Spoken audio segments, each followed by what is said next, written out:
Why don't we start? Let's open up the Bible if you have one, and let's go to 2 Chronicles chapter 7,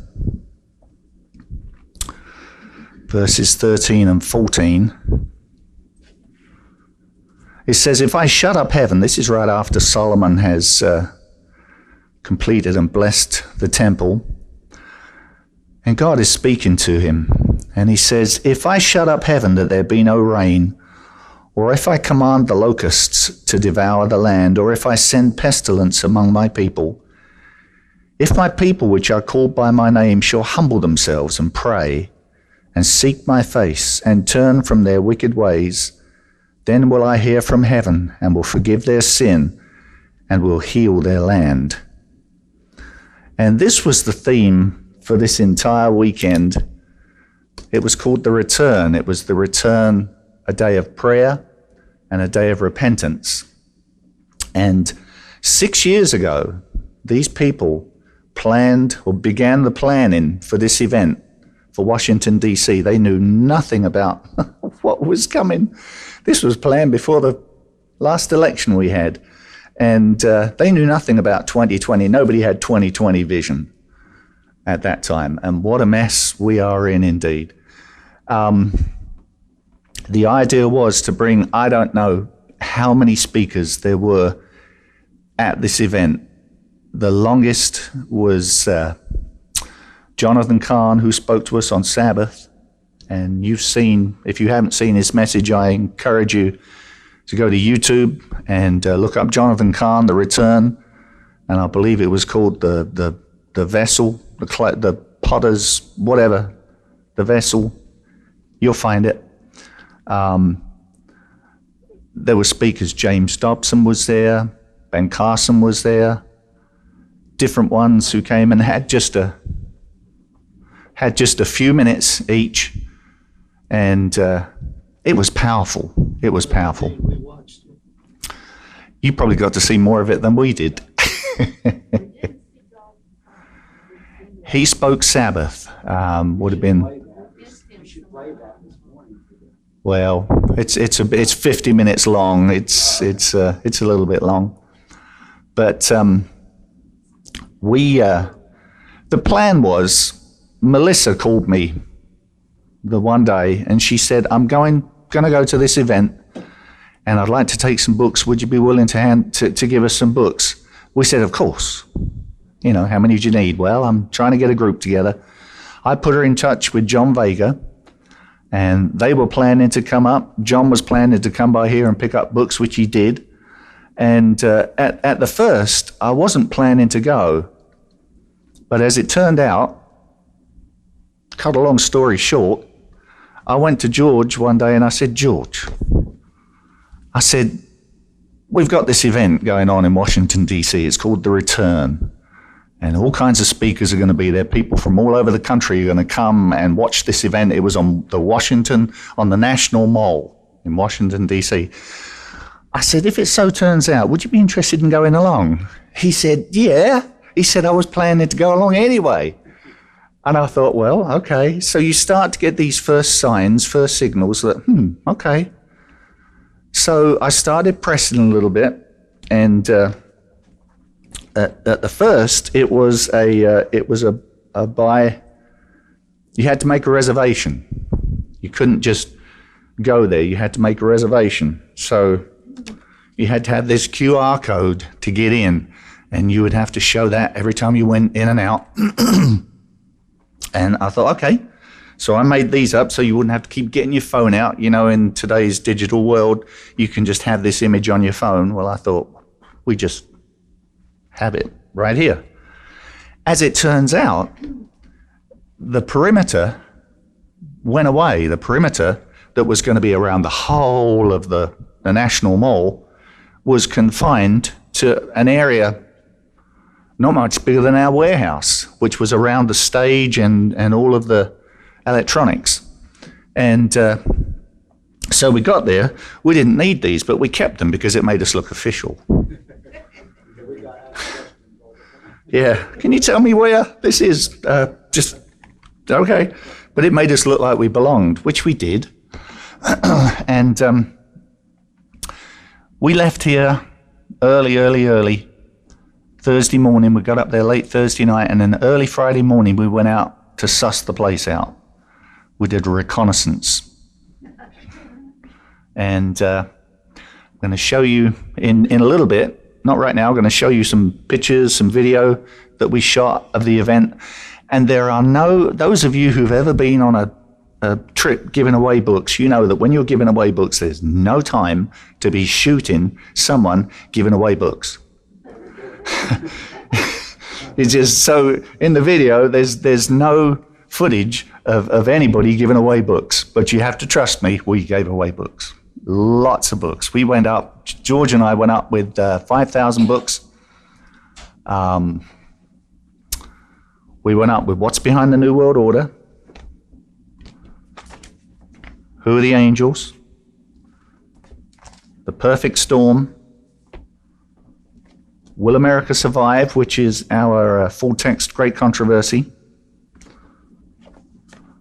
Hidden Treasures, which is our Christ Subject Lessons, and last but not least, Finding Peace Within, which is our Steps to Christ with the Bible studies, 20 Bible studies in the back. And so the Friday, we go out and we decide how we're going to do this. How are we going to give, because if you've ever been to the National Mall, it's huge. I mean, huge. You'll see pictures of the people there. And we're trying to figure out how we're going to do this. And we thought we would give all of our books to the people as they were leaving, rather than as they were coming, so that they would go with their book, and instead of going inside and maybe setting it down, which nobody did, give you a little snippet, we'd give them to them coming out, so that they would take them and they'd go straight to their cars with them. So this was the plan. We thought, all right, that's a good plan. We can do that. Well, we get there the Sabbath morning. Oh, well, no, tell a lie. Let me back up. Friday evening. We get there, we find a parking space right there, and we bring out some of our books, and it starts to get dark because it's evening time. It's Washington, D.C. The event is going on. It starts to get dark, and it starts to get a little creepy. You know, it was raining. It was English rain. It wasn't a downpour. It was English sort of walk between the raindrops kind of thing. You know, it's not quite bad enough for an umbrella, but irritating. And there were loads of umbrellas there, and people that were there.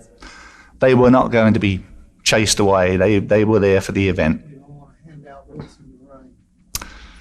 So while we're there, we took some chairs so that we didn't, you know, us old folks, we've got to have somewhere to sit. So we did. We just blended right in. They had a meeting Friday evening? They had meeting Friday evening. There were speakers, lots of speakers. They had just a few minutes each, except for the man with the pillow. You know, the pillow man?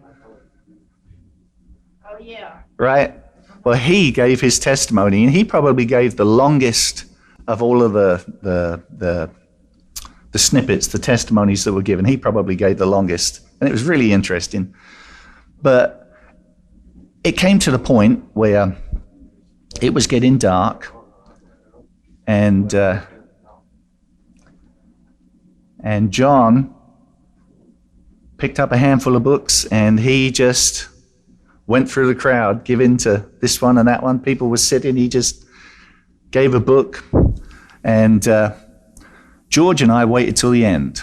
And as we did, the meeting broke up, and we just began handing out books to whoever would take them. And people, some were interested, some weren't. Some were a little, because of the COVID thing, some people didn't want to receive. They didn't want to take anything from a stranger. Some people just didn't want to meet a stranger.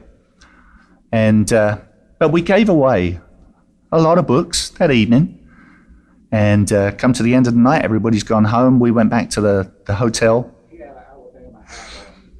We're standing there, we're giving away books, and it starts to quieten down a little bit. And a man comes out of a van who's been parked right there. He comes over and he said, my wife is handicapped. She can't get out of the van, but she's interested in the meeting. And he said, we've been watching you for all this time. He said, what are you doing? So we get talking. He's from Alabama. We're from Alabama. And he doesn't have a banjo on his knee, but he had his hat, and George had his, I don't know if you have, like, Alabama strap on. Roll Tide, you know. I thought George would like that. And so we shared a moment there, and he was very grateful for anybody that was doing what was being done on the stage, and for anybody that was there giving away books. So we gave him books, and I said, do you like to read about the parables? And we hadn't yet opened this case. I said, do you like to read about the parables? Oh, yeah. So I gave him a Hidden Treasures. This is our version of Christ's Object Lessons.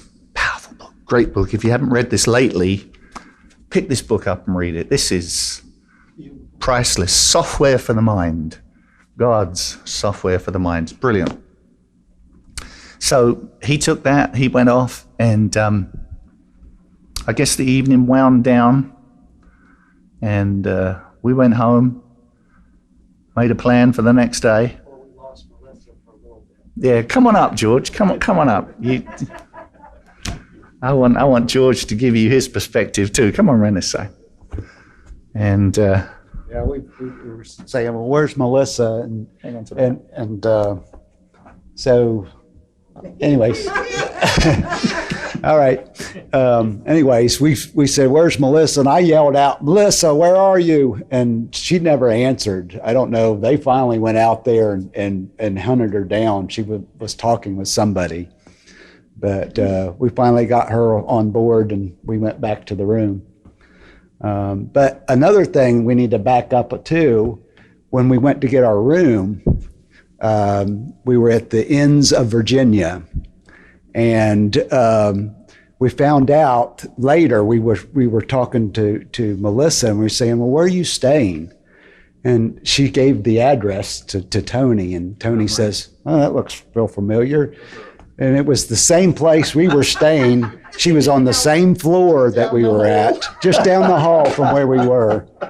But the whole trip was sort of like that.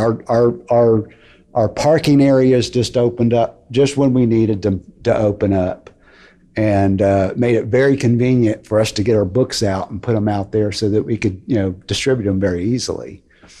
So, but anyways. yeah, don't go away. Don't go away. Yeah, all right. Dry time.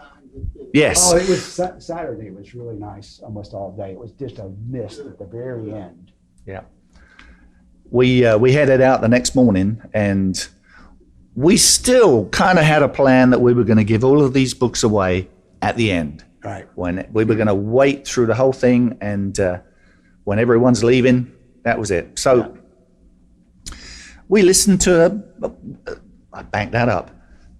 We parked about 3 blocks away, maybe even 4 blocks away. And I don't know how well you know me, but I am directionally challenged. All right. I grew up in a country where you could not see the sun. Okay. And you can't tell what is east, what is west. And so I can park across the street, and I can walk across the street. You can turn me around 2 times and I won't know where I am. Okay. I mean, it's really pathetic, really pathetic. GPS saves that. So I on my phone, there's a feature where you can just click where you are. And so that's what I did. All right. And so we left the truck there 3-4 blocks away, and we walked into the event we took our chairs with us. And that day, I mean, all of a sudden, there's more than twice the people there than were there the night before. So we're back. We're over here you can see us in the video just a little bit. If you look real careful, you can see us waving. There's over here on the right, there's a white tent, and it's got a red and white roof on it. It's the first aid tent. We were just by that. Well, anyway, we're sat there, and Jonathan Kahn comes out and he begins to talk, and everybody is really appreciating his message, a message of repentance, a message of returning, a message of getting ourselves and the country back to the ways of the Lord. It was really priceless, really, really precious. Yeah, the Jewish people were there with these flags, and they were waving them back and forth like this. And they had these shofars. Shofar, yeah. And every time they heard something that they really liked, they would just belt this shofar out, and you could hear them. Ram's horn. Yeah, ram's horns. One of them was about this long. It was pretty nice, but they just, every time anything said that was really hit their chord, yeah, they would just blow that thing big time. And you can hear this in the video. It was amazing. So he comes to a point in his presentation where he's telling about how that this event was planned all this while ago, and he speaks of it. It's a Sabbath. It's a holy convocation. It's a Sabbath today, Saturday, the Sabbath. And George and I, our ears pricked up at this, and we thought, well, what an opportunity for Advent. Wow. And the crowd, when he said this, the crowd, clapping, and they're really appreciating the message that he's giving. And we looked at each other, we just knew, okay, we are not going to wait till the end. I'm going to walk down with my phone, trying to figure out where I am. I'm going to bring the truck, and I'm going to drive it up here. George, you stay here. So I start making my way up, and you'll see some of the video of what it begins to look like as people are breaking from this thing, and a prayer march has been organized down at the Lincoln Memorial. And the timing that you went to get the truck was perfect for that. It was. I mean, when he came back over there and set books out, here comes this whole bunch of people, just a flood of people, probably for about an hour. They just streamed by. And he'd put books out, and so I was already putting them out just as fast as I could get them out of my hand to these people. And a lot of them were saying, I want two or a couple for my friends as well. And they were getting 3 and 4 books at a time. And sometimes they would ask, well, who's putting this out? And I never hesitated. I said, this is done by the Seventh-day Adventists. And a lot of people would say, sounds good, and they took it. I had one comment that this lady says, well, they're a cult, and she didn't take it, but she was fairly polite. Very polite. Yeah. Very, very polite. Yeah. So go ahead. I come around with the truck, and I meet a sea of people. So I'm driving really slowly. I'm stopped. I'm driving. I'm stopped. I'm driving. People everywhere. I parked by a fire hydrant, which is the only place I could park right at that moment. And I put some books out, which is what I called George. I said, George, they're right there. I'll find a place to park you. A lot of things happened all at once here. A lot of things just bum, bum, bum, bum, bum. You find the books, they're right there, and just start on that, I'll park. So I go around again, come around the same place, and just as I get there, this spot opens up right there where we were working, right there behind the fire hydrant. So I just pulled into the fire hydrant space, backed the truck up, and it was there for the rest of the evening, the whole day. And it was amazing. So I see George over here.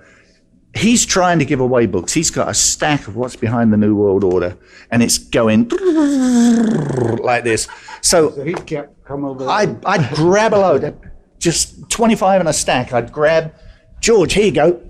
And I'd go back and I'd get some more, and I'd start giving some out. He'd be out of books. He couldn't see where a lot of things happened all at once, and he couldn't see exactly where I was parked, although I'd said, I'm over there.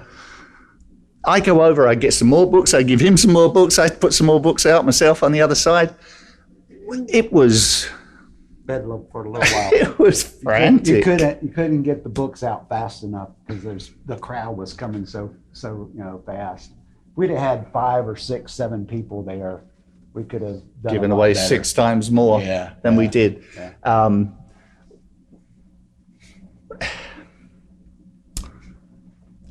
The bigger books we gave away selectively until we ran out of the smaller books.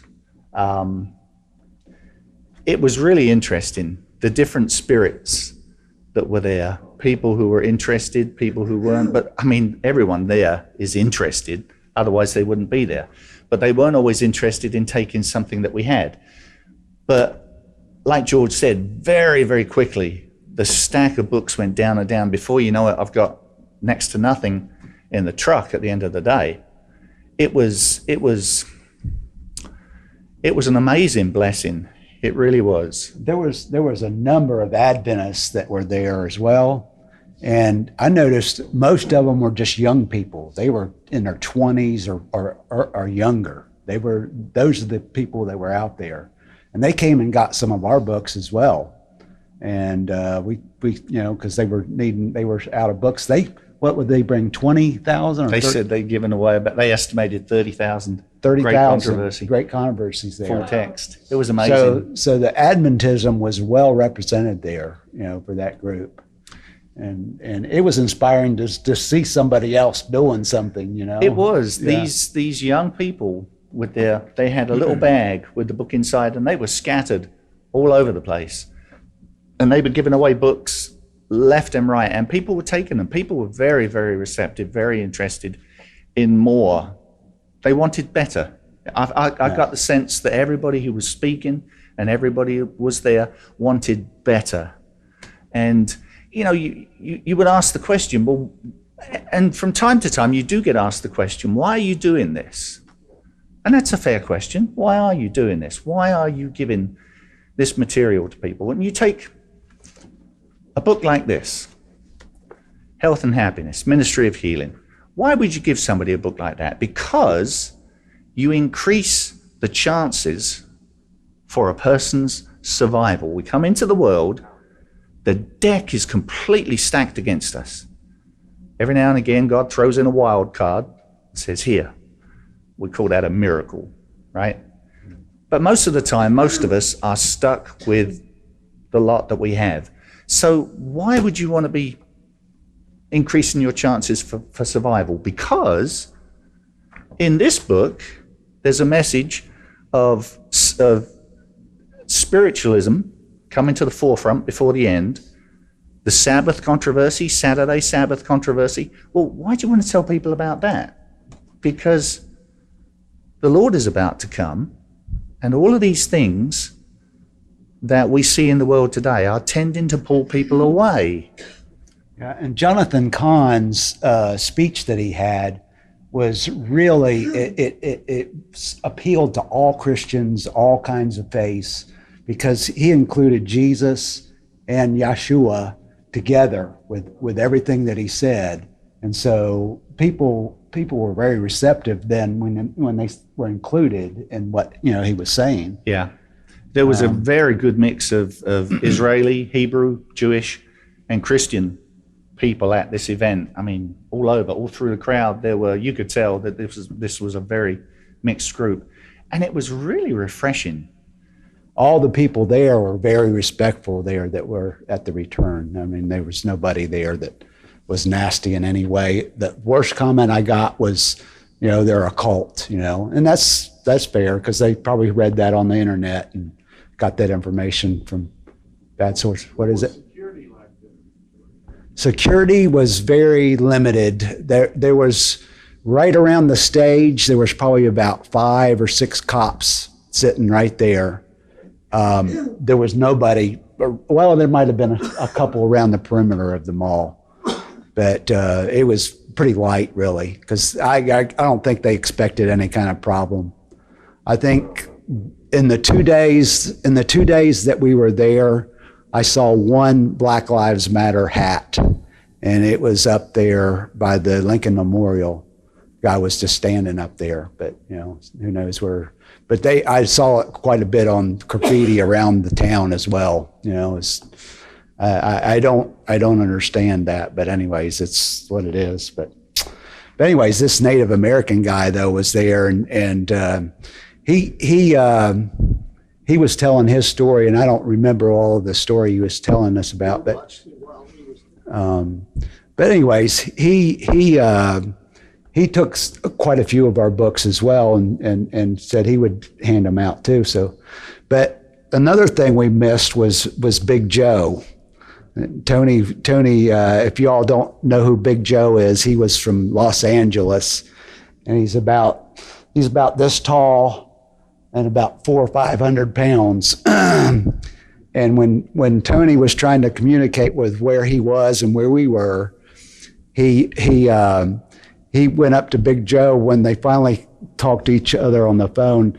Well, I'm here and you're there, and they started walking towards one another.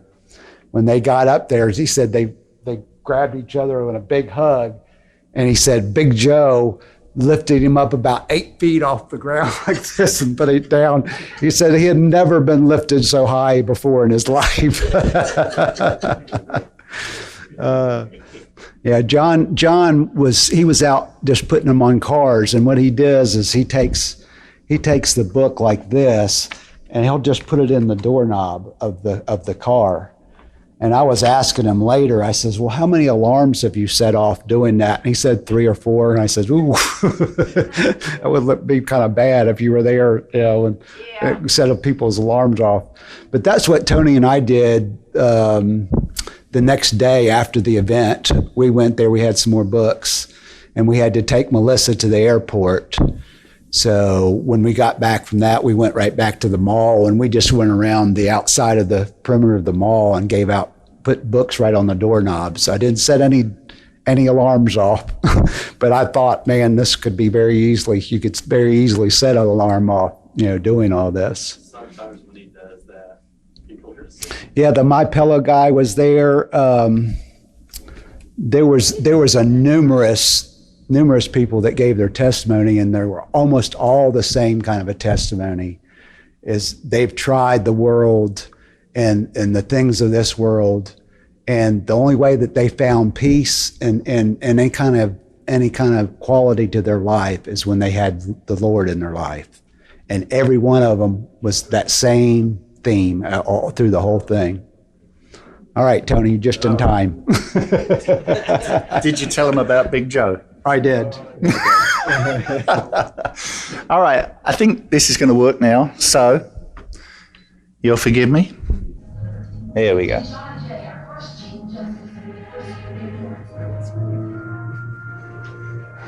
all around our borders, watch the spirits of our soul.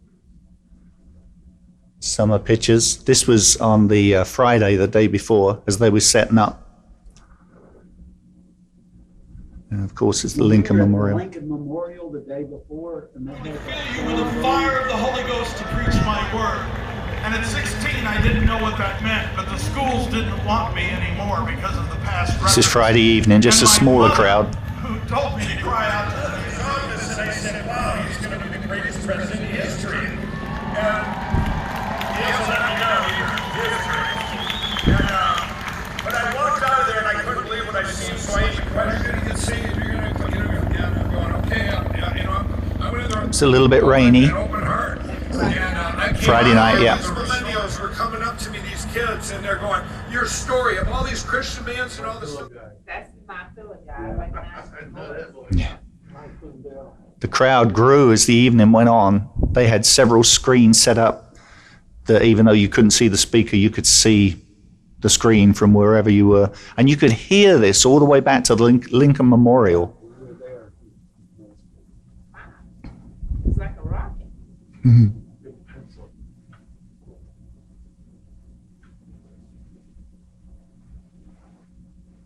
What was the estimate?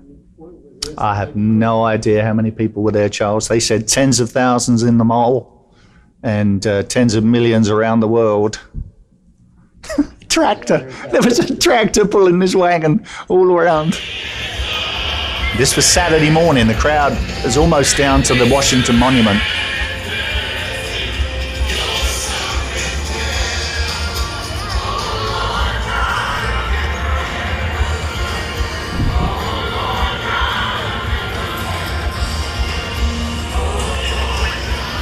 This is a prophetic moment. We are now standing in that assembly, that solemn assembly, and today every part of it is one. In the synagogues of the children of Israel, the scrolls are being opened. This is Jonathan Kahn speaking at the worship hour. Proclaim a solemn assembly. Plead for God's stuck in traffic again. And here are the people milling on by. We've got George people is out here just up here a little bit. scattering books. We're terribly understaffed. It's amazing. But it's all right. We're getting some out. There's lots of other Adventists here putting out books too, so that's good. It's good. This is the view from the front of my truck. We're in between sessions here, and I am trying to get through. There are people everywhere. I'm trying to get books to the people that are needing them. This was later that evening. That was the scene. This is our intrepid crew. It's John Vega in the middle, Melissa on the right, George sitting down. We were taking a break. We were just worn out. Long day. And then the next day we put them on cars all around the White House. The White House is just behind us here.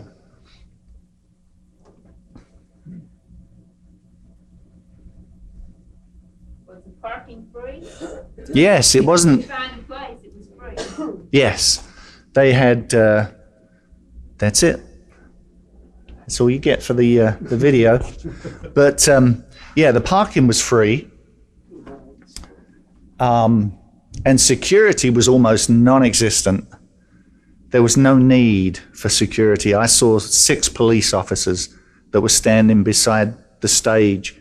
As you looked at the stage, they were over here on the right, just laughing with each other and enjoying the event. It was really, really good spirit that was there. Yeah, one thing that was really neat too is the next day when we came up there to the mall, the whole place was spotless. You didn't see any trash lying anywhere. I found one of our books when we did that thing around Sweep around the mall. the cars. Put the books on the cars. I found one of our books on the ground. One. That's all. Yeah. And we'd left several just sitting in different places, and they disappeared. Yeah. You know, somebody took them. People took them. It was unreal. And you would see them over there in your box looking for them. I says, "You're free. Take one." You know. Help yourself. Yeah. It Yeah. was a real blessing. When we went back the next day, of course, it was a whole slug of different cars, different people who owned the cars. So we got a double whammy.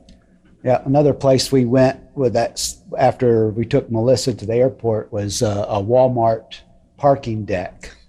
And that was really a good place to go, except we had a security guy with his blinking lights, and we would just sort of, I'm glad he had blinking lights because we could stay away from him very easily. We went around the whole place, and then finally he was getting kind of close to us, so we exit stage right and took off. It was so funny because we parked over here and we could see him off in the distance, and we did all the cars over this side. And then he started, driving slowly over, and we just got in the truck and we drove all the way over the other side. and we put them on the cars over there. And then he's coming again. And so we just moved again. It's an underground parking deck, so all of his lights reflected, so you could see where he was. It was so funny. Oh my! It would have been like George said. If we'd had more people there, we would have been out of books so quickly. As it was, though, we scattered the books. We got a good scattering among the people that were there, and I don't know how many tens of thousands of people were there. There were, it was not possible to count. You couldn't get high enough to get a grid estimate. But we were. They were from the stage though all the way to the end of the area where all the trucks were. The they food were packed. trucks. When we saw a video of it, they were packed there, and there was probably another 5,000 up Down at there the at the Lincoln prayer Memorial. march. Yeah, they were doing the prayer march at the same time. So. Mike Pence, the vice president, he appeared at the Washington Memorial, and security cleared a path for him, and he came in and he spoke to the people there. And John was down there giving to people down there. George and I were up this end, he was down that end, and hats off to John, because he was unstoppable. I mean, ever since we've known John, he has been unstoppable. He's a little fella. He's not big, but he's got such a big heart and such a big spirit that he just goes and goes and goes and goes. He doesn't know any strangers at all. The guy has never met a stranger. He just John called me, and he was at the Pentagon passing books. yeah, I saw you. Yeah. At the Pentagon. He had this one area, and he's putting them out there, and then he drives over to another area. He said there must have been 10,000 cars in this one parking lot, and he just went to, and I imagine he had his work cut out trying to keep away from security if it was possible. You know, as Adventists, we have a very beautiful message, and some of us grow up in it, some of us don't. But at some point, you discover that what you have is really precious, really, really precious. And we do. We have a message regarding the sanctuary that no other, as I'm aware, no other Christian denomination, not even the Hebrews, not even the Messianic Jews, talk about the sanctuary at all. But this is where the work is going on. Whatever is going on in heaven for the salvation of man that is not complete is going on in the sanctuary.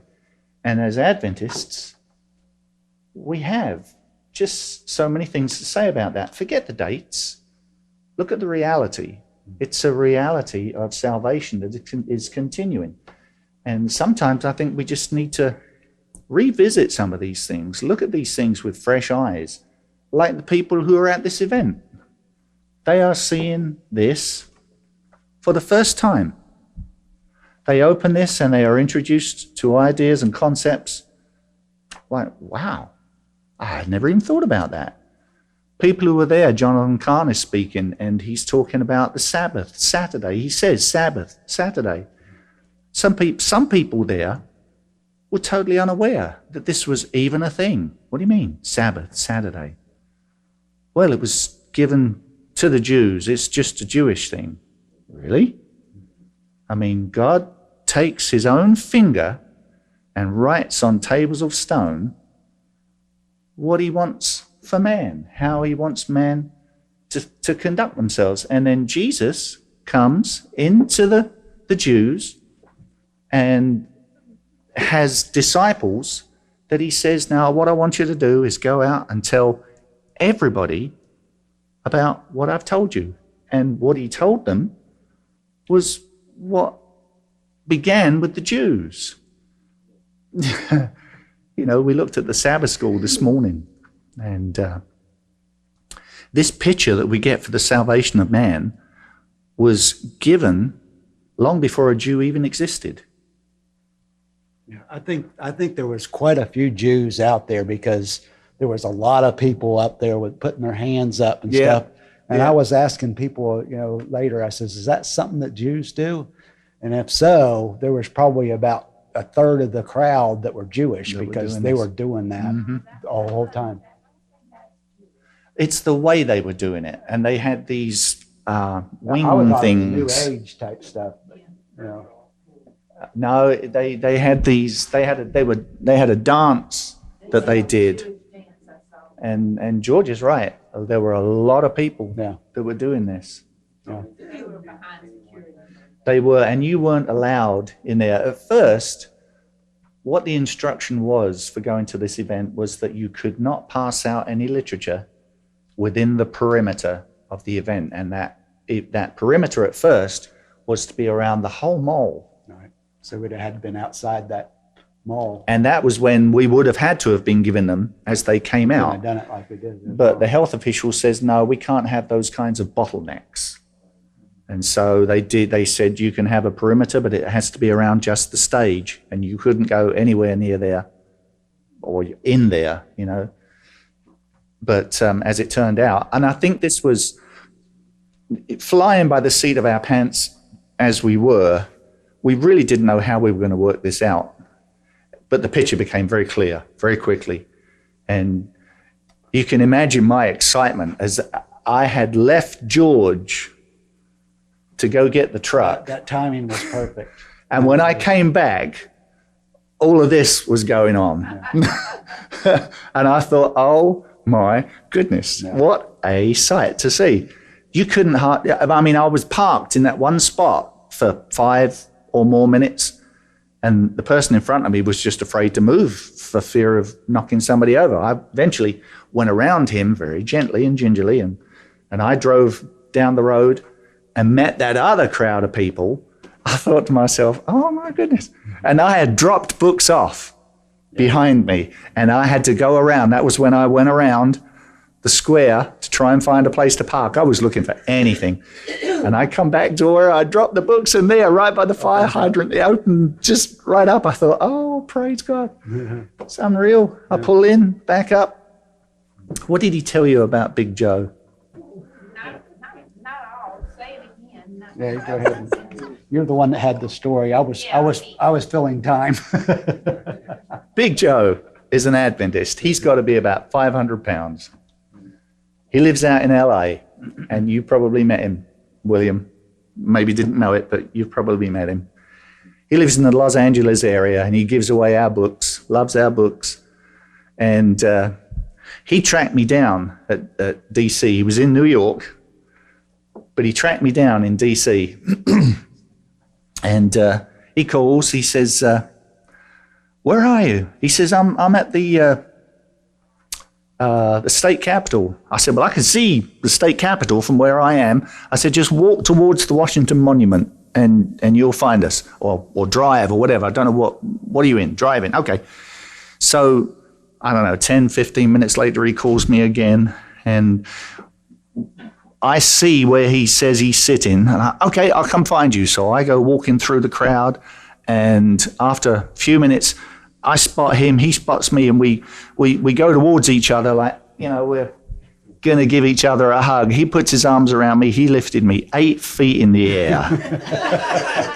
I have never, ever been picked up like this at all. I mean, he's got to be 7 feet tall, and so, you want to give this man a hug, and that's hard enough, but he just did this, lifted me up. I thought to myself, oh my goodness. It was something else. He took some of our books he had a big wagon, about 3 seats in size, and on 4 wheels, and he had some books in his car already. He put those on.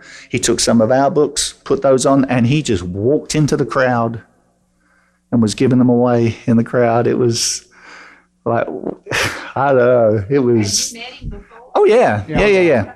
Los Angeles. We were there. Yeah, that's when we first met. Yeah, he's been on the news a couple of times. We'll talk about that another time, perhaps. But one other thing that I remembered too was this guy. He was 87 years old. This guy, and when you looked at him, he looked like maybe 62 or 65.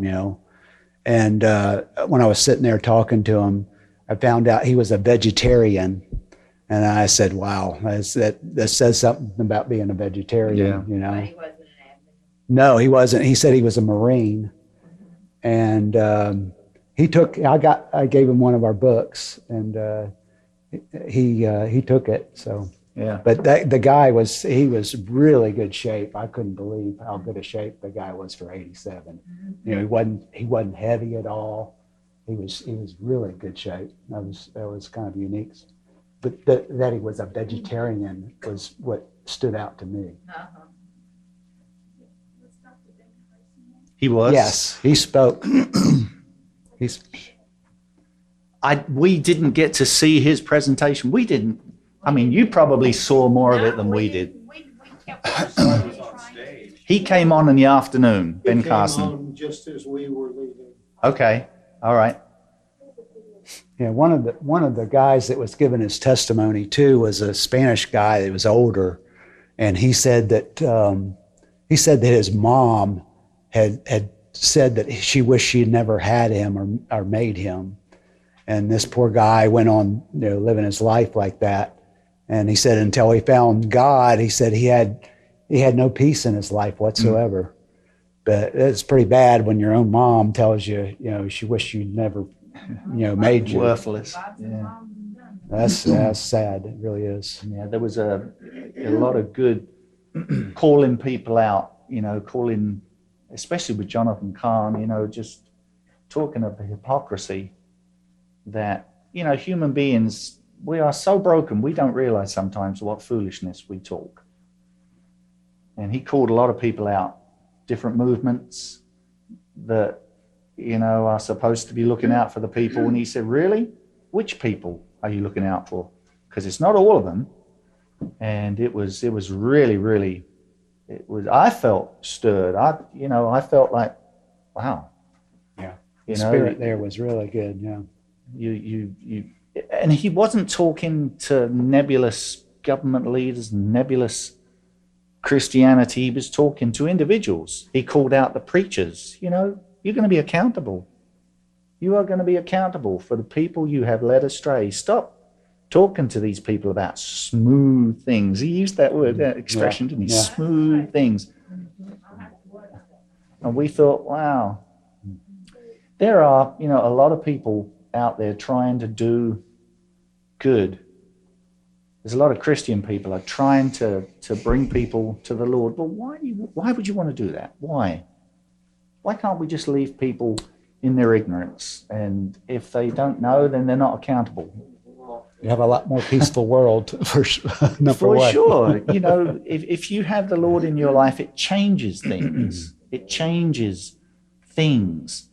And we're all at different levels here in this world and out there in video land. We are all at different levels, but we are on the path to the kingdom, to the, how is it worded in the Pilgrim's Progress? We're headed to the, what's the name? Promised land. The celestial city. We're headed we're on the path, and we meet all of these things, all of these people, these characters, these attitudes we meet in our own selves along the way. But we're on the path, and we're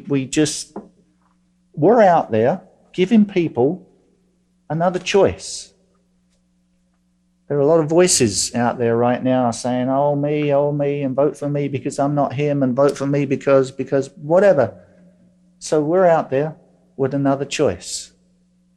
World's about to end. I don't know how we're going to get away from that fact. If we live long enough, we will see the Lord come. If we don't, the world is not going to go on for us beyond our own lifetime. And after that, we are going to live through eternity, ever getting to know a God that cares about us. And perhaps people need to know that more than anything else, that there is a God who actually cares. That's what those testimonies made very clear, It really was. Yeah. There's a lot more to come than there is in this life. Yes. And all of these distractions along the way.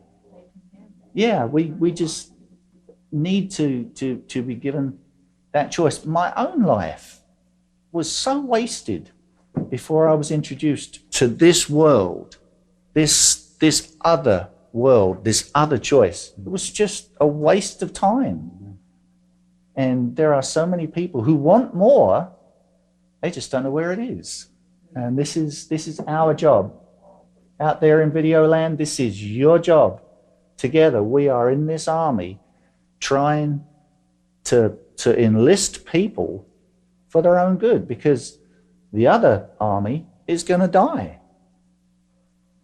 These deceptive angels that are here in the world that are not doing anything good for us, they're just out to hurt us, are going to die.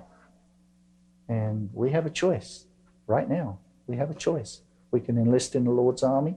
Well, why would you want to do that? Because it's good for you. It's good for other people. Why is it good for other people? Because we're talking about eternity. Well, they can find peace in their life too, Peace for today and great hope for tomorrow. How does that song go? Peace for today and great hope for tomorrow. All I have needed. Great is thy faithfulness, right? Yeah. That's what the world lacks, and that's why they're going crazy over everything, It is. It's falling to pieces. We are so distracted by the things that are going on in our world that don't matter. I mean, they're important, and yes, they're urgent, but really, they don't quite matter as much as we think they do. And George, you have the last word. Well, if you want to go get something to eat, forget about sitting in the restaurant. It's not going to happen. I think we went to Subway was the only place that we went to that we could actually sit in the place we got the food from. Every place else, we had to go outside and find something. George, pray for us, brother. All right. Dear Heavenly Father, we're grateful for your love to each one of us. And we're grateful that your spirit was there and was a very pleasant experience there to watch these people. I myself was impressed with all the testimonies from the people that were speaking there, telling how their lives were empty and without any peace or joy in them until they found God in their lives. Please help us that we'll pursue God in the same manner and witness to each person that we come in contact with of your love to them and that this world is about to end. And we want to give them something that they can maybe get that in their lives as well and get the peace and love from your spirit. So thank you for being with us. In your name we ask it. Amen. Amen. Everybody have a blessed Sabbath. I'm sure you've got other questions that probably won't make it to the tape, but we're happy to tell you what we know. Thank you.